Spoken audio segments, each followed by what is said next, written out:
Bom dia a todos, aqui é o professor Léo, mais uma vez, para uma aula de redação publicitária. Hoje nós vamos pegar carona no conteúdo da aula passada, certo? Só que a partir de uma complementação prática extremamente importante, né? Nós falamos da indústria cultural, falamos da sociedade do espetáculo, né? Duas noções básicas para que a gente pudesse entender melhor o contexto em que a gente vive. E hoje nós vamos observar como a publicidade metodologicamente aplica na prática aquelas noções, querendo ou não querendo, consciente ou inconscientemente. Tá? A aplicação na prática, de algum modo, da indústria cultural ou da sociedade do espetáculo, na redação publicitária, está ligada à ideia de reconhecimento do público em relação àquilo que eles veem que irão comprar, assim como está ligada àquela ideia de que o indivíduo tem que se sentir parte da sociedade como se estivesse interpretando um papel, como se estivesse indo para o palco da sociedade protagonizar um certo papel social, né? No entanto, a publicidade ela faz questão de ocultar e omitir isso. E existem formas e formas específicas, né, na prática, principalmente no contexto da redação publicitária, que ajudam no reforço disso. Tá? E é sobre isso que a gente vai falar, sobre métodos práticos de composição, né, discursivas para impulsionamento dos desejos e reconhecimento na publicidade e propaganda. Ou seja, nós temos aqui, na verdade, uma continuação dos temas das aulas anteriores, só que agora nós temos essa continuação numa perspectiva prática. Eu gostaria que vocês depois, posteriormente, fizessem exercícios baseados nessas dicas práticas para vocês tomarem consciência de como é que a publicidade funciona, né, para o bem e para o mal, mas é sempre sob essa ideia de reforçar o desejo, controlar as vontades e, ao mesmo tempo, gerar um reconhecimento do sujeito comprador, não só em relação ao produto, mas o reconhecimento do sujeito em relação a um produto que fará com que ele se sinta bem ao passear, ao circular pela cidade em que ele vive, né? Porque, de algum modo, ele passa a ser a extensão da marca, o sujeito que compra, assim como a marca passa a ser uma extensão dele, né? E o indivíduo passa a fazer propaganda para a marca a partir disso, né? Assim como ele se sente parte da marca, a marca de algum modo utiliza, né, as empresas utilizam a pessoa que compra o produto da marca para poder vender a própria marca quando o indivíduo circula socialmente, né, nas cidades. Ok? Então, até a próxima sessão a gente já vai começar o primeiro tópico, trabalhando com essa perspectiva prática, tá? Então, assim, não esqueçam, a gente vai estar sempre falando de métodos de impulsionamento da vontade da pessoa de ter aquele produto, mas não só isso, mas a vontade que a pessoa tem de ser parte do contexto social em que ela vive, que está pautado no mercado, na sociedade do consumo, mas que também está baseado na sociedade do espetáculo, né? Está baseado na ideia de que o indivíduo está sempre atrás de se sentir bem em relação ao que ele compra. Não basta só comprar, é preciso se sentir bem com aquilo. Ao fazer isso, ele necessariamente se torna um representante de um papel social, como se ele estivesse subindo ao palco da sociedade, subindo ao palco da cidade em que ele vive, né? E ele circula como se realmente ele estivesse interpretando esse papel. E o comprador, o consumidor, tem consciência disso. A ideia da gente que trabalha com redação publicitária é pegar carona nessa vontade, que é consciente ou inconsciente, certo? Alguns têm mais consciência, outros têm menos. A gente vai pegar carona nisso para poder construir métodos de construção de discursos, tá? Então vamos para a próxima sessão que vai dar certo, tá? Até já. Bem, gente, a primeira forma, né, metodológica pela qual você pode fazer um texto publicitário para que você consiga gerar o reconhecimento do público em relação ao que ele compra é a ideia de substituição dos nomes, né? O que é a substituição de nomes? Você vai substituir sempre um nome que pode ser mais polêmico por um mais ameno, né? Você vai substituir um nome mais forte por um nome mais fraco, mas de modo tal que ele seja uma maneira de identificação do público. Você pode, na verdade, pegar várias palavras-chave que são importantes para a experiência daquele público que você fez a pesquisa para entender melhor como ele funciona, a cabeça dele funciona, e colocar isso a serviço do anúncio publicitário, né? Então, como tem escrito aqui, ó, como também acontece no jornalismo, nos textos publicitários a substituição dos nomes por outros que podem influenciar positivamente ou não o consumidor é comum, tá? Você pode substituir palavras ruins, por exemplo, como capitalismo, por livre mercado, tá? Você pode substituir uma palavra forte que na verdade tem para o senso comum, né? Pode ter um significado ruim por um outro tipo de palavra, de modo que você consiga vender melhor a sua ideia, né? Então, essa é uma coisa muito comum, né? E obedece a um método muito preciso, né?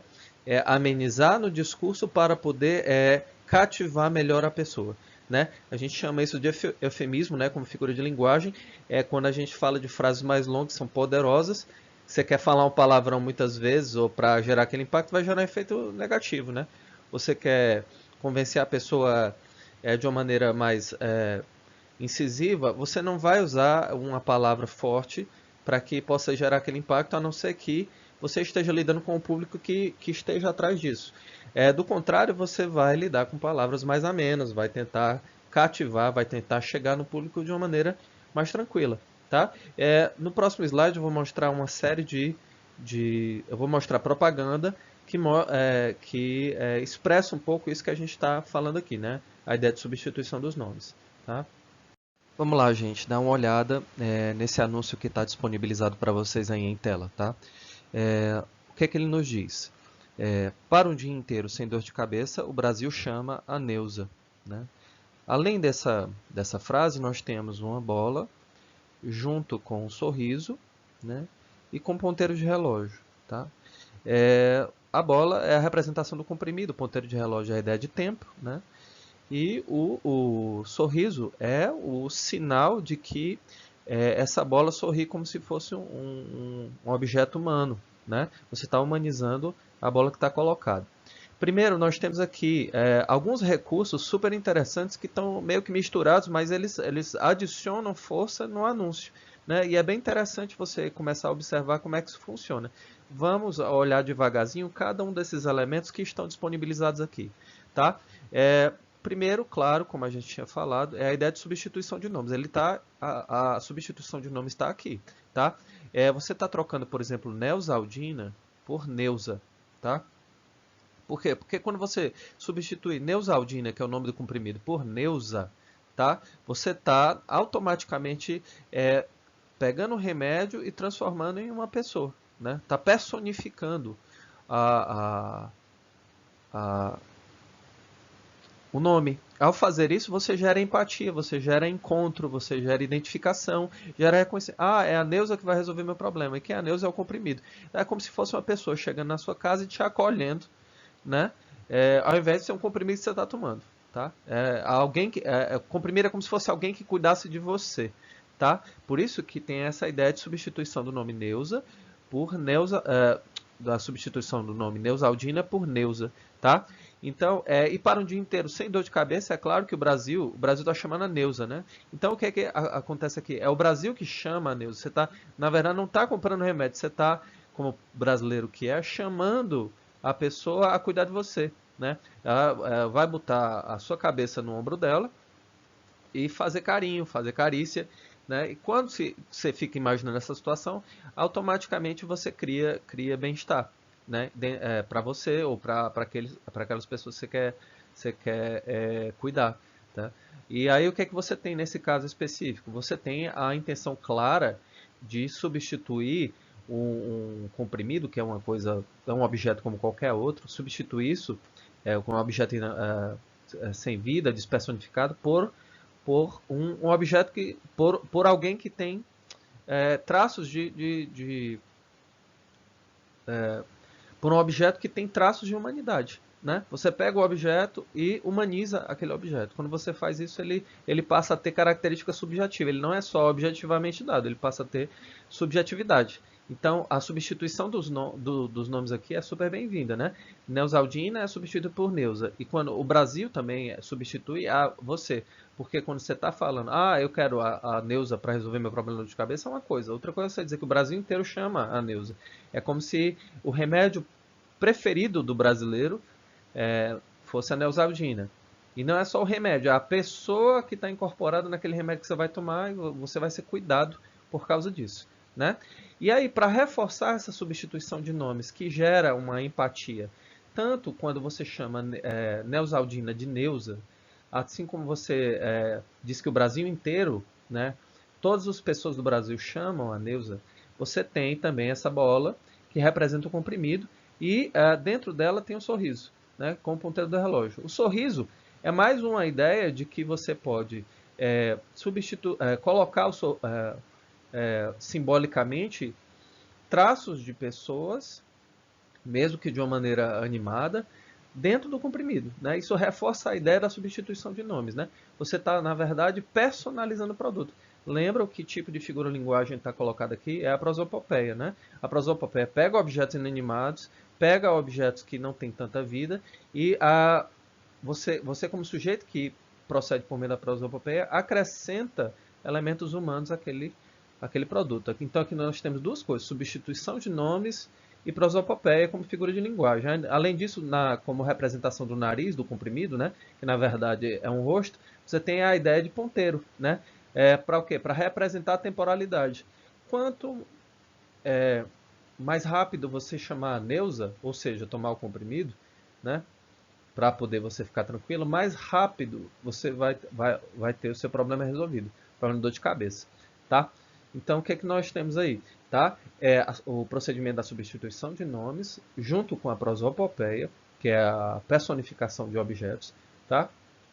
Assim como você tem, num plano de conjunto, uma tentativa clara de tirar do produto qualquer ideia antipática de que ele é apenas alguma coisa que você está comprando para resolver o seu problema.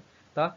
Você quer passar a ideia de simpatia, você quer passar a ideia de acolhimento, de cuidado, isso tudo está ligado, né, à ideia de substituição de nomes, que está também somado à ideia de representações simbólicas que personalizam, né, ainda mais o objeto que vai ser comprado, tá? O produto que está sendo oferecido. Tá? Isso é a primeira técnica que você pode fazer, utilizar para compor anúncios publicitários. Né? Aí você vê o tempo todo os nomes reforçando as formas geométricas e as formas geométricas reforçando os nomes. Sempre num sentido de estabelecer um padrão, né, que é passar a ideia de acolhimento, é passar a ideia de carinho, né, quando você personaliza aquele produto que está sendo vendido através do anúncio. Né? Então, é como se fosse construísse uma relação de pessoa para pessoa. Através disso, a pessoa se reconhece. Está vendo aí onde aqui entra a indústria cultural? O reconhecimento da pessoa no anúncio que, na verdade, está conduzindo você a comprar o comprimido. Tá? Isso aqui é uma sacada bem interessante. Você se reconhece naquilo porque aquilo já não é algo morto, né? Já não é um objeto sem vida humana, é um objeto humanizado. Tá? E a publicidade e propaganda trabalha muito com esse tipo de representação. Tá?